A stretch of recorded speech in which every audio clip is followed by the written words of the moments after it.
Hello, every pony, and welcome back to Phantom Fridays, where we proceed to check out the pony facts that are not pony related. Why? Because, well, you love the pony, but you also love Ruby. And do I have an interesting fanfic for you today? With the superhero summer blockbuster season almost upon us starting next month, I decided to get into the thick of things. So without further ado, here's an awesome wait, my flat freezer. Tracy, what is it? I'm about to start the show. Yes. Trixie knows, but she just found a fic that you are going to never believe exists. What? Really? You want me to do that? Yes. But I was going to do End of a Super Tales of a Super Friends and all that, and no. Trixie thinks you'll enjoy doing this. Okay. You see, I was searching out the archives for this Super Friends fanfic called Tales of Super Friends The End. When I just found this little number. Yeah, you never go. Yeah, you just read the title right. Sub-idea novelization of the Neutro comic. So, without any further ado, here's Neutro by Denizen number 1. Enjoy! Don Dodds awoke to another day in the excellence of success in the days. Dawn leaked through the shuttered windows as he yawned, stretched, and felt his neck muscles cracked as they snapped into place. Having moved out of bed, he walked over to his writing desk. For what seemed the millionth time, he poured his attention on the faded documents, oral accounts left by the native people of the region of the American Southwest. He had first heard the story while studying archaeology in college. Having heard the opening line, he never forgotten. The sighting was viewed by more than 200 eyes, spoken by more than 100 tongues, but only one hand wrote a record of the strange event. He paused in his reading, glancing out the window, imagining the scene. A day so many centuries into the past. The day when the sun came to Earth. It would have been a day like any other. Things were static in the desert, unchanging for centuries. First, there would have been a light in the sky, one that drew closer with each passing second. Not a meteor, nor a saucer-shaped craft, rather a spear, lit up as bright as day, and hovering as gracefully, as silent as a storm cloud. The spear would have emitted subsonic rumble, strange bursts of warbles and banshee shrieks, and as the section of it opened, down the newly revealed ramp came a procession of beings. The accounts varied to the appearance of the creatures from the spear, only agreeing that the entities did not resemble anything resembling human. Perhaps they would have crawled sometimes, or walked on their forelimbs on other occasions. Some accounts said they had wings, and others that they did not. Some said that their heads changed color, while others said that they had no heads to speak of. They would have moved slowly and uncomfortably, as the gravity of this new planet unsuitable for beings for such as them. They would have worked silently, their actions coordinated with sensitive movements, not with sounds nor words. With their hands, or perhaps with their strange equivalent to earth movers, they would dig into the sands of the desert, uncovering it, preparing the burial plot. With something akin to reverence, or perhaps something akin to hope, they would have placed the objects into the space they had made, and then covered it in sand once more, forming a hill, a mound, in which their caskets could be interred. Their task completed, the beings retreated into the ship, and the story would pass its lesson. And in some cases, the story would be seen as a cautionary tale, a death curse to whomever found the mound. Dodge would find it. He had to. He would prove them all wrong. and find a gift for the men from the stars. The world was ready. He was ready. The year was 1967. The time was now. He took the shovel from the back of the truck, poised the blade into the dusty soil, pulling on his work gloves, and then brought his foot down. The blade sliced to the earth, and lifted the scoop out and threw it to one side. Then he bent for another. When he first set out on this project, he had hired day laborers to help him scour the desert sands for the elusive mound. But after weeks of the hot sun with nothing to show for it, they had left him. Late into the night, and then into the burning day, he labored, sweat streaming from his face, digging faster as his body adapted to the rhythm of the labor. The shovel fell a part of him, and he was no longer a man, merely an engine with which to dig at the earth until he broke. Day passed into night, and he hadn't stopped working. It had been many hours since he had drunk, or eaten, or enjoyed a normal, restful slumber, and his hands trembled with exertion and fatigue.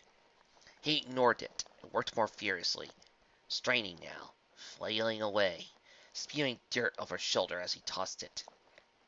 His shovel hit rock, then broke. His arm took most of the impact, and pain shot up his numb arms. He had reached the end, and there was still nothing. Not even an arrowhead or a shard of pottery. No more. He threw the broken shovel and cried out at the stars or whatever gods that inhabited these empty spaces. Nothing! He fell to his knees and grasped a handful of sand, closed his eyes for a moment, as wavered as he were about to faint. I might as well not leave. Just lie here in this grave I dug. Then he heard his shovel make a clang, or a sounding sound of metal upon metal. He turned. The movement awas in palpable acceleration. It resembled nothing so much as a mundane box. 6 sides, cubical, and bright, bright orange. Here, the box seemed to say. Here, I was right here all this time, and now you have found me. Now he knew that his life had not been in vain. He had uncovered 3 other boxes from their tomb of sand, 4 boxes in all. His mind was feverish with the possibilities of what the boxes held. With trembling hands, they were aching from the long day and night of digging, he opened the first box, and audibly gasped at what they contained. The boxes were not coffins. The first box contained not cadavers, but were rather reliquaries for rolls of metal foil. Inscribed on each and every inch of the foil were what looked like small drawings and designs. The second box contained incensed plates, like circuit boards, along with gunmetal gray pieces of metal, as well as what appeared to be nuts and bolts. Here were all the parts for a machine, and the scrolls were instructions to build it. The scrolls were written intelligently, though not in the intelligence of this world. The pictographs were simple. Even if he possessed no technical or scientific skill, he would know how to assemble the device that the ancient metal foil scrolls instructed. A child could decipher how to assemble the pieces. But, just to be certain, he would enlist the help of a mechanical expert. He knew just the person. His old friend Banyan worked at a military base not far from here, and he knew he could trust him to keep this secret. Banyan was the only one he had left, Dodge realized. Banyan was short, pot-bellied, straight-haired, and balding, with blue eyes behind round spectacles. Sean Dodge exited his vehicle and shook Banyan's extended hand. "What have you got for me today?" Banyan asked. "Gift wrap packages from Pluto," Dodge said, and unloaded one of the orange boxes for Banyan's inspection. Banyan raised his eyebrows at the phrase. "Does this have anything to do with that old Indian legend you've been studying?" Banyan asked. "You could say that," Dodge answered. "Then maybe we better not touch them," Banyan said. Maybe there's a gas. Maybe it would be better if we never discovered the atomic bomb, but you can't hold back progress." "Should we tell someone about this?" Banyan asked. "No," Dodge answered. If word got out about this, we would be killed. One bullet for each of us in the brain pan, and buried for the desert for the coyotes to find. Dr. Banyan seemed to have forgotten any previous apprehension as he set to the task of laying out the necessary parts, selecting the tools he would need, and looking over the metal plans. He spent the afternoon deciphering the symbols and writing up new blueprints and diagrams. We don't know what we're building, said Banyan. Or do we? We're building a man. Long, tall, dark, with a tan? John Dodge said, showing him a diagram of a humanoid figure spread out on a metal foil. If we're building a man, then we should name him. Everything needs a name. What about Neutro? Banyan offered. Why? He pointed to some of the 8 empty boxes. One of the empty boxes was labeled Neutro Wash. It was a brand of salt and chloride neutralizer to combat corrosion in machine parts. All right, Dodge said. Neutro it is. Dodge left Banyan for a moment to use the restroom, and momentarily shocked at the appearance of a bearded man with sunken eyes and sunburned skin that looked back at him from a mirror. A face gaunt with filthy, with the sweat and dirt of his labors. How long have I had a beard? With that thought came others. Now that he had been proved correct, he wondered how he would return to society, or even if he should. He wasn't sure if his superiors at the university knew of his whereabouts. Through finding the boxes, he had pulled himself from the brink of despair. He should have felt relief. He should have thought feel savage at this recent development. But instead, he felt only emptiness, a strange void that yawned in his soul like a vessel that could never be filled. The hollow in his soul, which he had dreamed of filling with triumph, was still there. He closed his eyes, listened to the drip of the faucet and the rattle of Banyan moving parts and preparing tools for the task ahead of them. Dodge walked away, leaving his despair in the room behind him. The 2 men continued the process of assembling pieces. Though 1,000 years old, the wafer-thin circuit boards and plates were pristine, as though forged only yesterday. Once Banyan commented the subject of metallurgy, saying, "This material is the strangest I've ever seen. It's so hard I haven't been able to find off any samples for analysis, and yet it's light as tinfoil." They worked in shifts.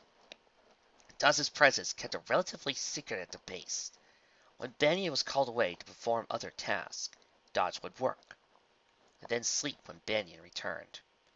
Piece by piece was completed and slotted into place like puzzle fragments, a whole emerging stream from the parts.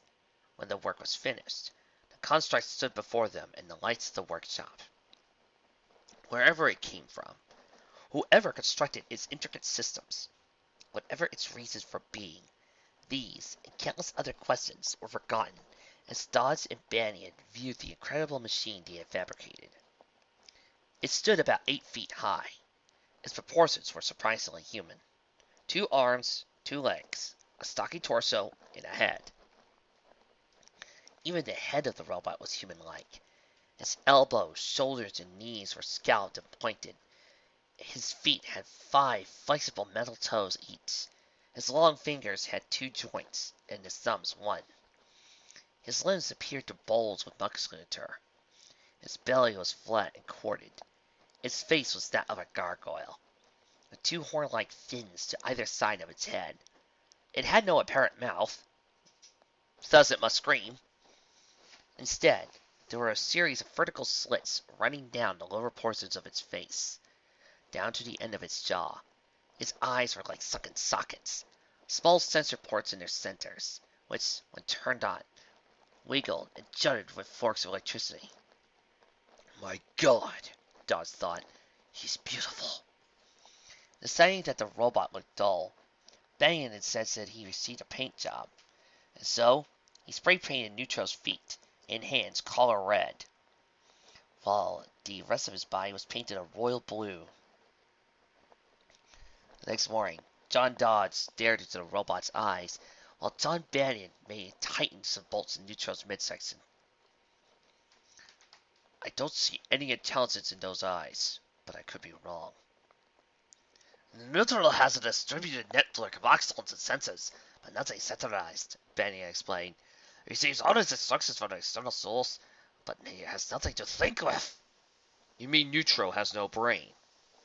Banyan hesitated and said, if you like. Banyan pointed to an altar-like shape that was under construction in a corner of a workroom. Our friends from the stars thought of that as well. Through trial and error, I found that Neutro responded to the electromagnetic pulses through him due to the use of this control panel I built for the designs that were included within the plans. What about his power source? Dodge asked. I mean, does he have something like an engine or reactor? Like the brain, nothing is centralized, Banyan explained. All his parts appear to be drawing from his surroundings. Heat, light, gravity too, I suspect.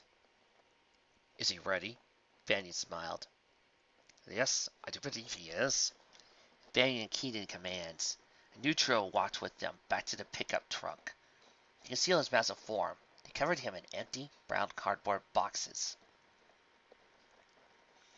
Dawson's pickup approached the front gate of a base where a guard stopped him.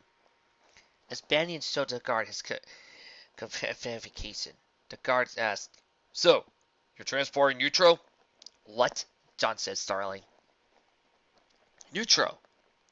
The guard pointed at the boxes at the back of the truck, the ones concealing their secret. It's good for getting rust out, I know. Yeah, John breathed relief. It's Neutro. We're transporting Neutro. Dawes and Banyan drove to a remote stretch of desert, a place far away from any settlement or highway.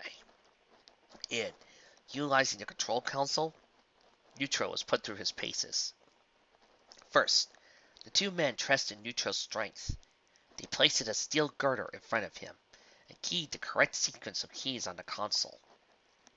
The robot responded by picking up the steel girder, and then, with a shriek of stressed metal, he bent the steel beam in a pretzel shape. He then ordered Neutro to rip one of the boulders from the earth and hurl the object upward at dozens of feet. When it crashed into the ground, it splintered into pebbles. Next, the two men tested Neutro's speed. Again, they keyed in the instructions, and Neutro sped off, performing laps around the circumference of the desert. Using a stopwatch, they clocked his running speed at over 90 miles per hour and maintained an impossible pace. After that, they tested his flight.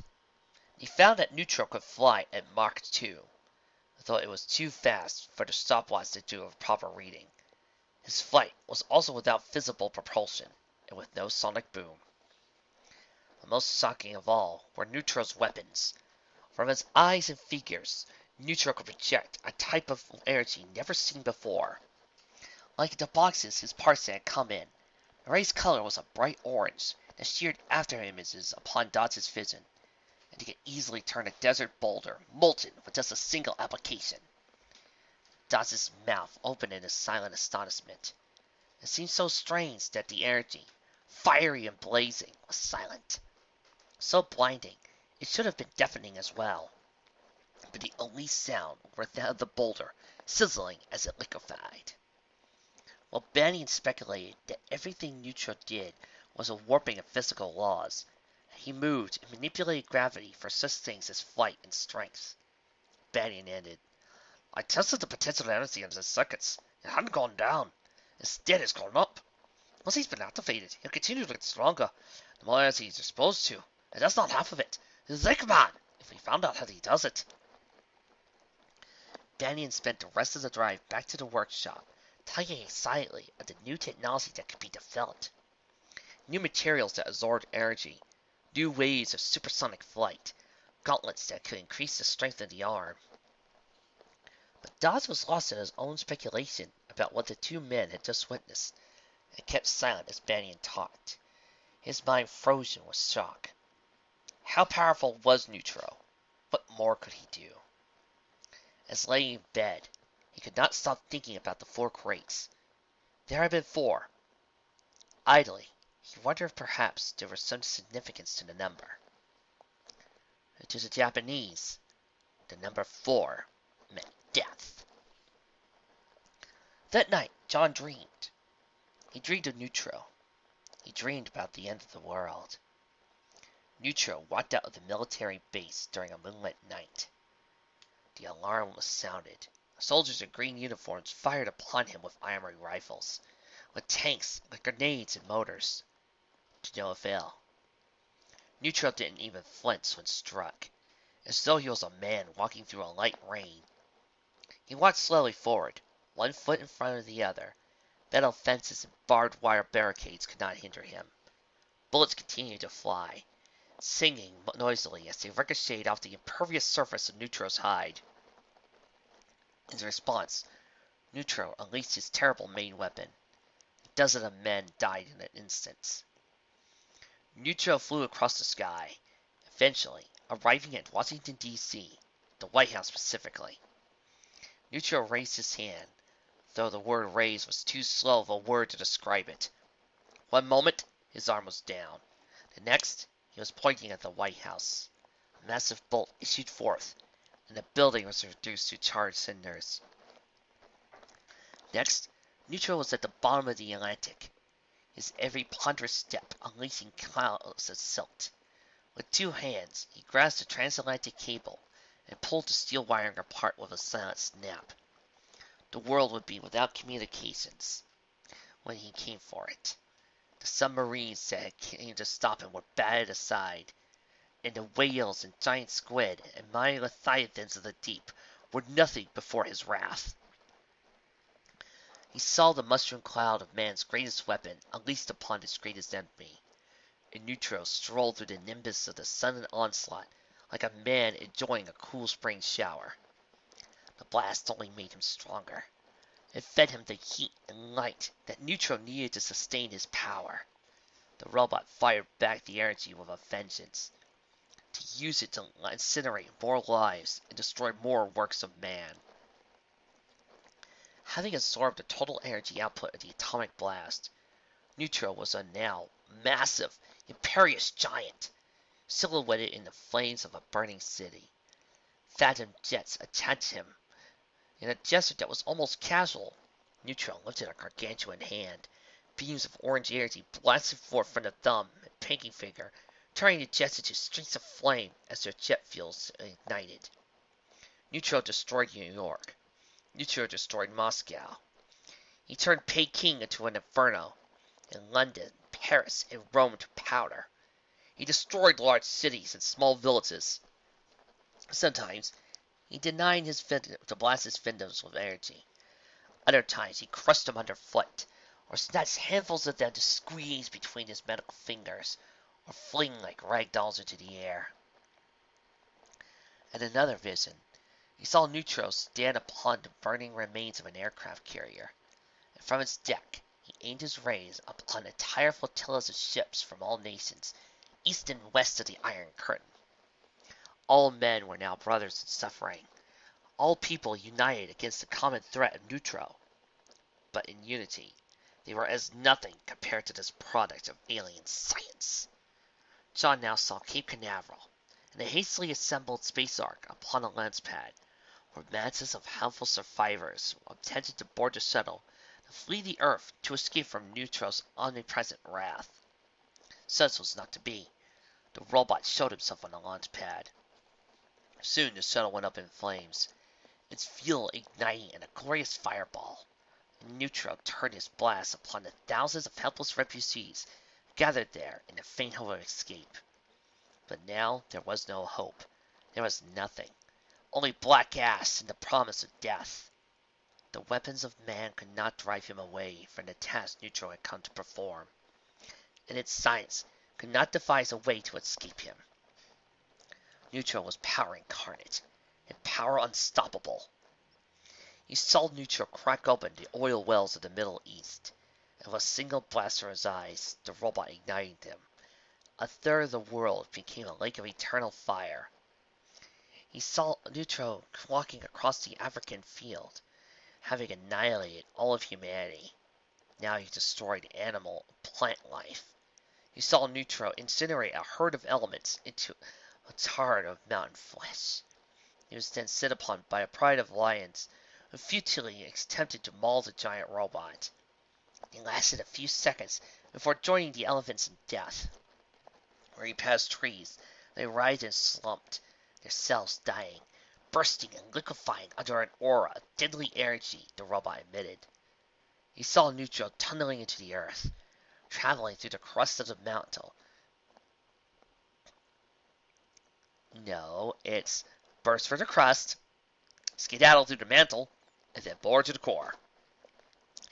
Effortlessly drilling through the crushing pressures and swimming through the oceans of magma to lay claim to the molten core. He glowed white-hot, like iron brought out of a forge. His body shone brilliantly bright. Finally, Neutro walked across the sterile, ashen waste of a cold, lifeless earth. The last thing that walked, flew, or crawled. He would continue to exist, even when everything else was empty, bleak and dead, unchanging and eternal. Once he was finished exterminating all life, Neutro now turned his head to the stars and issued a thunderous roar, a call to the robot's makers from beyond the moon, who came down and scattered the planet's protective mantle of gases, letting rays of solar radiation through, and burning what was left so that no life would ever spring forth again. Unlike Victor Frankenstein, who feared that his name would be cursed by future generations for what he had unleashed upon the world, no generations would live to rue the day that Dodge found Neutro in the desert, as there would be no one left to remember. Dodge awoke from that vision of the apocalypse, blinking in darkness. He sat up and walked to the canteen where Banyan was already awake and making coffee. "You look like you had a rough night," Banyan said.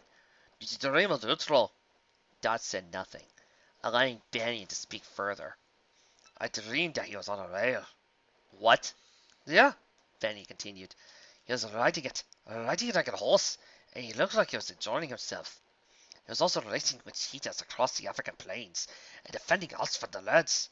He also built us some dams to help power our cities, and he was just exploring our world, climbing the highest mountain and walking along the seafloor. You?"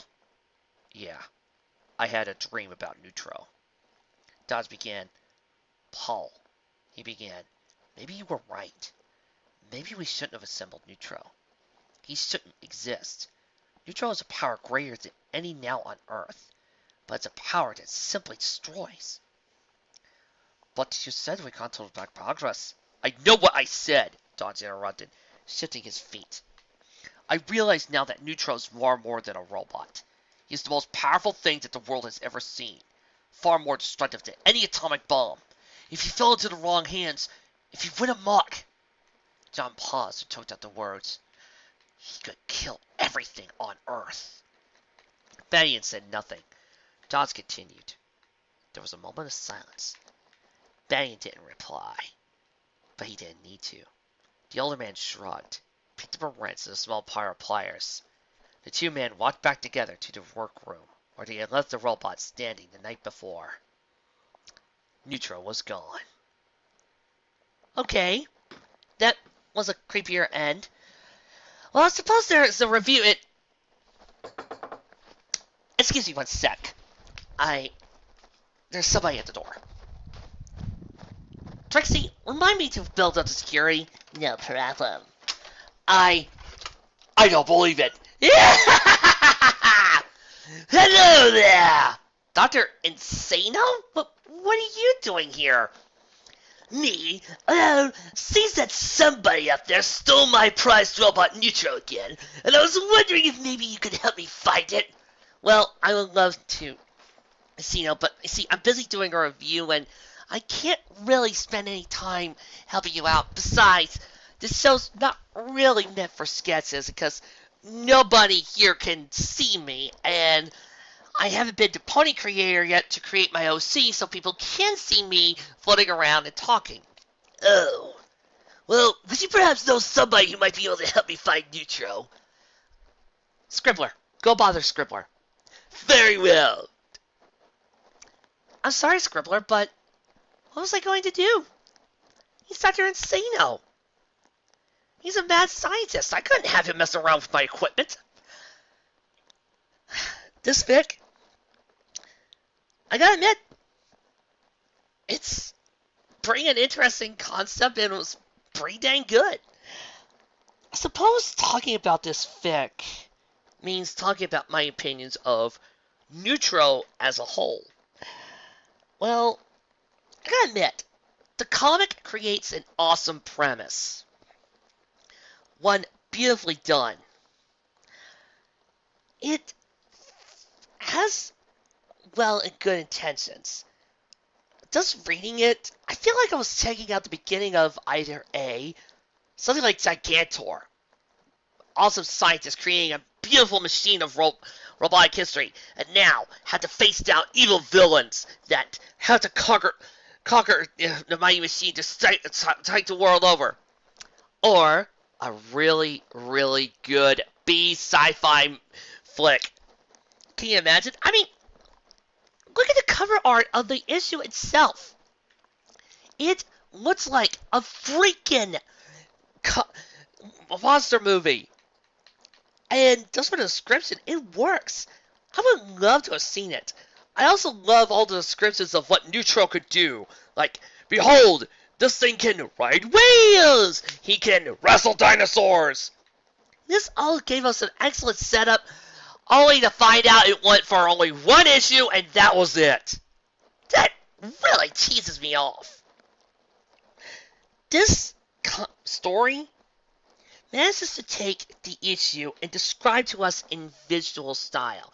It manages to tell us what's going on, how everything comes together. I also love how they were able to integrate everything from the comic into words. From Neutro riding whales, to racing with cheetahs, to Neutro being destructive. It all worked so well to create, well, this fic. Also, it gave us atmosphere and made it sound so intimidating. Well, that was one down. That's where to go. I'll see you next time. Oh, by the way, I would have loved a sequel if Neutro did go crazy. And we built our own version of Neutro to take him down. Speaking of which, I think I'm gonna go watch the Neutro episode of Top the Fourth Wall while this is burning. See ya!